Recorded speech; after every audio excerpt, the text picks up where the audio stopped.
তো কি বলবো বন্ধুরা, যে দেখো সকাল থেকে উঠে এই যে আমার মতো মেয়েরা সকাল থেকেই শুরু হয় রান্না, খাওয়া দাওয়া, তারপরে তো আবার আছে মানে কাপড় টাপড় ধোয়াধুয়ি থাকলে তো ওগুলো আছে, আবার ঘর গোছানো, ঘর পরিষ্কার করা, এগুলোর কিন্তু কিচ্ছু নাম থাকে না স্বামীর বাড়িতে।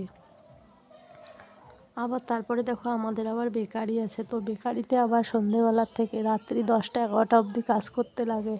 তো এগুলো তুমি যতই করো স্বামীর বাড়িতে, কিন্তু স্বামীর কাছে কোনো দিনই মন পাবে না।